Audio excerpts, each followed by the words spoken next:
आजकल आपने देखा होगा कि आप भक्तों के पास जाते हैं और भक्त लोग क्या करते हैं कि आपसे बिना पूछे ही आपके बारे में पूरी जानकारी आपको बता देते हैं कि आपका अमुक नाम है, आप अमुक स्थान पर आए हैं, आप अमुक जगह से इस समस्या को लेकर आए हैं। तो वो उनको किस तरीके से किस प्रकार पता लग पाता है? या तो उनके पास होती है हनुमान जी की विशेष अनुकंपा, हनुमान जी के दूत उनके पास होते हैं जो उनको पूरी भूत भविष्य की जानकारी दे देते हैं।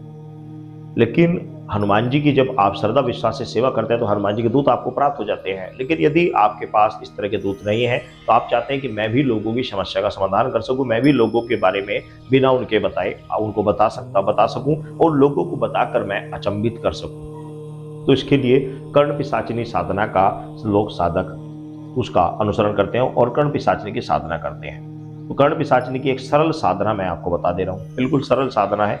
इस साधना को यदि आप करते हैं तो आपके साथ में कर्ण पिशाचिनी रहकर लोगों की समस्याओं का समाधान करते हैं। लेकिन इसमें कुछ विशेषत नियमों का पालन करना होता है, वो सभी मैं आगे वीडियो में आपको बताऊंगा। यदि आप उन चीजों का पालन करते हैं तो आपको कोई भी दिक्कत नहीं आएगी। अन्यथा कर्ण पिशाचिनी की साधना हर व्यक्ति को नहीं करनी चाहिए। किन को करनी चाहिए, किन को नहीं करनी चाहिए, वो भी आगे बताऊंगा। पहले आप करने का विधान आप समझ लीजिए।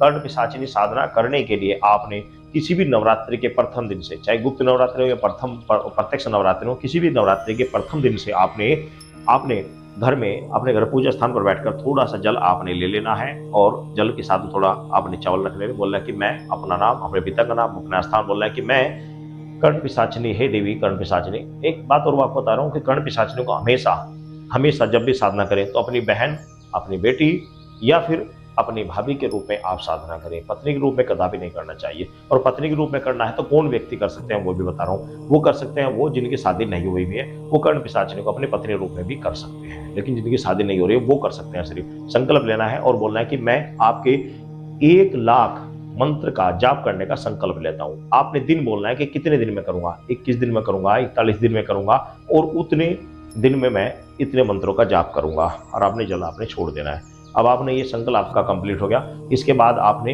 2 अगरबत्ती या धूमबत्ती आपने जलानी है। दीपक वगैरह मिठाई वगैरह की कोई आवश्यकता नहीं है। 1 लोटा जल आपने रख लेना है। 2 अगरबत्ती या धूमबत्ती आपने जला लेनी है। मान लिया आपने 1,00,000 मंत्रों का आपने जो संकल्प लिया और 41 दिन का आपने लिया, तो 1,00,000 मंत्रों को 41 दिन में आप डिवाइड कर दीजिए और जितने मंत्र आपके निकल कर आते हैं उतने मंत्रों का आपने रुद्राक्ष की माला से आपने जाप करना है। बस ये आपका ध्यान रखा जाएगा। इस तरह से आपके 41 दिन में आपने इतने मंत्र आपने पूरे कर देने हैं। इतना समय जो 41 दिन का आपने समय लिया, ये समय पूरा नहीं हो पाएगा, उससे पहले ही आपको सिद्धि प्राप्त हो जाएगी। इस साधना को आप 11 दिन में भी कर सकते हैं, 21 दिन में भी कर सकते हैं, 41 दिन में कर सकते हैं, 51 दिन में कर सकते हैं। ये आपके जाप करने के ऊपर डिपेंड है कि आप कितने समय में आप 1,00,000 मंत्रों का जाप कर सकते हैं। तो ये साधना है। इसके लिए जो नियम और जो विशेष ध्यान योग्य रखने योग्य बातें वो ये है कि इस साधना को करने के बाद जब भी कर्ण पिशाचिनी आपको स्वप्न में आकर या प्रत्यक्ष आपको साधना के दौरान आपके कानों में आवाज आएगी, आपके कानों में जब आवाज आएगी तो सर्वप्रथम जब आपके कानों में आवाज आ जाए, पहले तो आप बात करें कि मुझे प्रत्यक्ष रूप से समझ में आएगा क्या बता रही हैं, क्या नहीं बताना चाह रही हैं। बिल्कुल प्रत्यक्ष रूप से आप सुनाई दें, क्योंकि पहले गुनगुन गुनगुन की आवाज आती है, पूरी क्लियर आवाज नहीं आती। तो आप कहीं माता से कि माता मुझे बिल्कुल स्पष्ट मुझे आवाज सुनाई दे, ऐसा ना है कि मुझे साफ सुथरे में आवाज सुनाई देनी। तो धीरे धीरे फिर आपको साफ सुथरे में बिल्कुल साफ समझ में आएगा कि क्या बोल रही हैं। जब वो सही समझ में आने लगे तो आप कहे कि मैं आपसे सर्वप्रथम तो 3 वचन लेता हूँ, आप आकर मुझे 3 वचन दे। वचन लेने अति आवश्यक है। वचन नहीं लोगे तो एक समस्या आ जाएगी, वो भी बताऊंगा। वचन में क्या लेना कि मैं जब भी बुलाऊंगा आपको आना पड़ेगा, जो भी कार्य कहूंगा आपको करना पड़ेगा, आप मुझे और मेरे परिवार को कभी भी किसी तरह का कोई कष्ट नहीं पहुंचाओगे और जिस समय मेरे इस शरीर का अंत होगा उस समय आप बिल्कुल स्वेच्छा से, मतलब स्वेच्छा से आप छोड़कर मुझे हमेशा के लिए चले जाएंगे। आपका और मेरी आत्मा का कोई संबंध नहीं रहेगा। ये वचन आपने ले लेना है।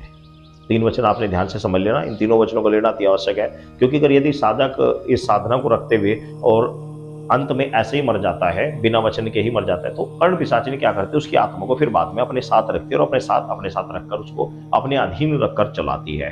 तो इसलिए पिशाचों को सिद्ध करते समय हमेशा उनसे ये वचन अवश्य ले लेना चाहिए कि जिस दिन मेरा शरीर, इस आत्मा शरीर से छूट जाएगी, उसी दिन तुम्हारा और मेरी आत्मा का कोई संबंध नहीं रहेगा। तुम उस दिन से आजाद हो। आप मेरी आत्मा से कोई कार्य नहीं लोगे, आप मेरी आत्मा को तुरंत छोड़ के चले जाओगे। उसके बाद इससे कोई संबंध नहीं है आपका कुछ भी।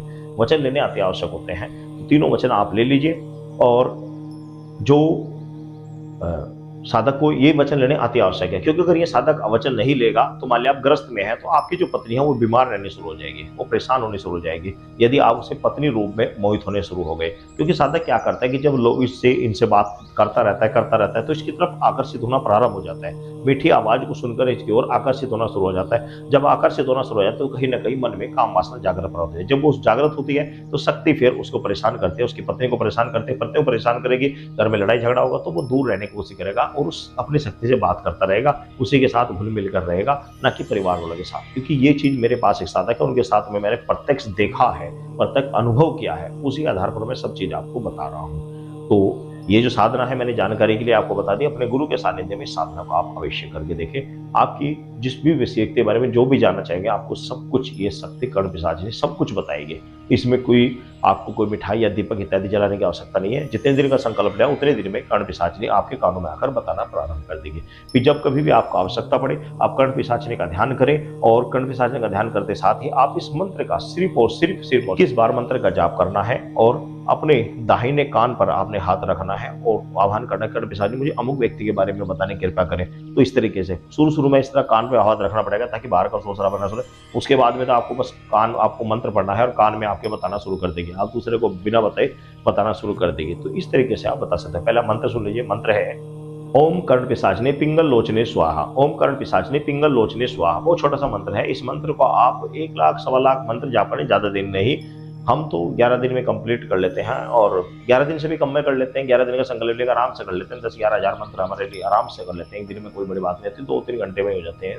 तो यदि आप साधक करने वाले तो एक रात्रि में कर लेते हैं, तो एक रात्रि में भी आप कर सकते हैं। तो इस साधना को आप करें, आपकी समस्त समस्याओं का समाधान होगा। आप जिस भी व्यक्ति वाले जो भी बात करना चाहेंगे तत्काल आपको पता लगेगा। इस साधना को आप करें, बड़ी सबल साधना है। सभी भक्तों को जय श्री राम।